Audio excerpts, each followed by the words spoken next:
नमस्कार।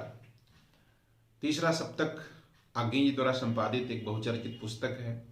इसमें कई रचनाकारों की कविताएं हैं। इनमें से एक रचनाकार हैं प्रयाग नारायण त्रिपाठी जी। प्रयाग नारायण त्रिपाठी जी की कुछ कविताएं लेकर के आए हैं। पिछले भाग में मैंने इनका जीवन परिचय और इनका एक वक्तव्य बताया था जो इन्होंने अपनी कविताओं के लिए इसमें दिया हुआ है। तो चलिए, इनकी पहली कविता हम लेकर के आए हैं जिसमें संकलित है, जिसका नाम है समाधिस्थ, यानी कि समाधि में स्थित। मुझ में कुछ है, मुझ में कुछ है जो मेरा बिल्कुल अपना है। मुझ में कुछ है जो मेरा बिल्कुल अपना है, जो है मेरे क्षीरोज्वल मन के मंथन का कोमल माखन। क्षीर माने होता है दूध, उज्ज्वल यानी बिल्कुल धवल, सफेद, स्वच्छ। तो मुझ में कुछ है जो मेरा बिल्कुल अपना है, जो है मेरे क्षीरोज्वल मन, यानी कि दूध के समान उजले मन के मंथन का कोमल माखन, जिसको मैंने बहुत टूट कर, बहुत बहुत अपने में रहकर, बहुत बहुत सहकर पाया है। मुझ में कुछ है जो मेरा बिल्कुल अपना है, जिसको मैंने बहुत टूट कर, बहुत बहुत अपने में रहकर, बहुत बहुत सहकर पाया है, जिसको अहरह दुलराया है, जिसको मैंने अहरह दुलराया है। गदगद चिंतन आराधन एकांत समर्पण की घड़ियों में, गदगद चिंतन आराधन एकांत समर्पण की घड़ियों में वही वही है मेरा आश्रय, वही वही है मेरा आश्रय, मेरा आत्मज पूर्ण भूत में। आत्मज स्वयं से पैदा हुआ आत्मज। गदगद चिंतन आराधन एकांत समर्पण की घड़ियों में वही वही है मेरा आश्रय, मेरा आत्मज पूर्ण भूत में, जिसको स्वर में लय में शत चित्रों में, जिसको स्वर में लय में शत चित्रों में, शत शत संकेतों में तुमको देना चाह रहा हूं। वह पर वह मेरी लब्धि, शब्द सागर तटवासी अचल कपिल, वह कपिल मुनि जिन्होंने सांख्य दर्शन दिया था। तो जो मेरा ये कवि कहता है, ये जो मेरा प्राप्तव्य है, जो साधना के द्वारा प्राप्त है, ये मैं तुमको देना चाहता हूं। पर वह मेरी लब्धि, वह मेरी प्राप्ति उपलब्धि, शब्द सागर तटवासी अचल कपिल, वह समाधिस्थ है। तो वो जो मेरी उपलब्धि है, शब्द रूपी सागर के किनारे रहने वाले अचल कपिल मुनि। कपिल मुनि तपस्या करते थे सागर के किनारे पाताल में, समाधिस्थ है। अब सब इसको निकट होने के बावजूद समझ नहीं सकते, तो कोच रहे हैं उसको रह रहे मेरे व्याकुल यत्न सहस्र सहस्र सगर पुत्रों से सज्जित। कोच रहे हैं यत्न, कैसे? कोच रहे हैं उसको रह रहे मेरे व्याकुल यत्न यानी प्रयत्न प्रयास, सहस्र सहस्र हजारों हजारों सगर पुत्रों से सज्जित। फिर आगे त्रिपाठी जी लिखते हैं, इस भय को भी भूल कि निश्चय भस्म सभी ये हो जाएंगे जब उसकी समाधि टूटेगी।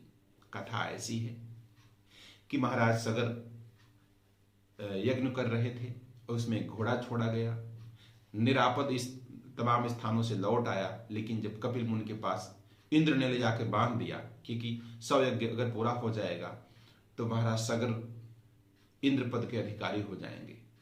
तो यज्ञ के दौरान उस घोड़े को ले जा करके इंद्र ने बांध दिया कपिल मुनि के आश्रम में पाताल में। सगर के 1000 बेटे वो गए, और वहां जब गए कपिल मुनि को परेशान करने लगे, उनको लगा कि इन्होंने बांध लिया है। तो समाधिस्थ योगी जो कपिल मुनि थे, उनकी आंखें खुलती हैं और भस्म हो जाते हैं श्राप से। तो कवि कहता है, इतना साधना करने के बाद जो मैंने प्राप्त किया वैसे नहीं मिलेगा।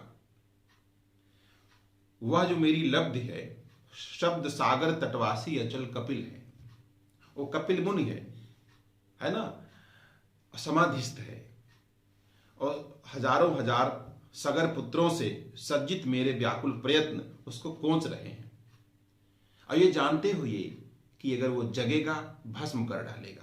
कोंच रहे हैं पर वह स्थिर है, कोंच रहे हैं पर वह स्थिर है, जगा रहे हैं अनुक्षण, यानी हर पल पर पल जगा रहे हैं अनुक्षण, पर वह स्थिर है, कब जागेगा यह दर्पण गिर गुहा निवासी। कहते हैं दर्पण गिर गुहा, दर्पण यानी दर्पण शीशे को उन्होंने पहाड़ कहा, और उसकी गुफा में रहने वाला, यानी जब तक अपने आप को आप नहीं देखेंगे तो रमन दर्पण कहलाए। जग से चाहे भाग ले कोई मन से भाग न पाए। जब तक आप अपने मन में नहीं देखेंगे तब तक समझ नहीं पाएंगे। तो मन रूपी दर्पण के पहाड़ की गुफा में वो रहने वाला है। कब तुरीय त्यागेगा, तुरीय यानी समाधि अवस्था। 12 बजे को रात को तुरीय अवस्था कहते हैं, समाधि अवस्था, तुरीय अवस्था। और तुरिया अविकारी अवस्था को भी कुमारिका अवस्था को भी कहते हैं। राम की शक्ति पूजा मैंने बताया था आपको। तो यह दर्पण गिरगुहा निवासी कब तुरीय त्यागेगा, यानी समाधि अवस्था से कब बाहर आएगा। यह अंतस्थ अचल सन्यासी, ये अंदर स्थित है और अचल सन्यासी है। तो ये एक प्रकार का प्रश्न था। समाधिस्थ कविता कैसे लगी आपको अवश्य बताइएगा। ये विलक्षण कविता थी। इनकी एक दूसरी कविता, बहुचर्चित कविता है संख्याभ्रम। संख्याभ्रम कविता भी आपको हम बता देते हैं। वह कि जिसने लहर का मन गुदगुदाया, वह कि जिसने लहर का मन गुदगुदाया, वह बिटप के प्राण को जिसने दिया झकझोर, वह किया जिसने हिया विच्छिन्न बादल का।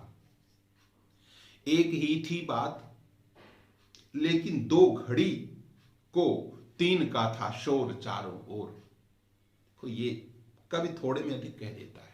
संख्या भ्रम। वह कि जिसने लहर का मन गुदगुदाया, वह बिटप के प्राण को जिसने दिया झकझोर, बिटप यानी पौधा पेड़, वह किया जिसने हिया विच्छिन्न बादल का, बादल के हृदय को तार तार कर दिया।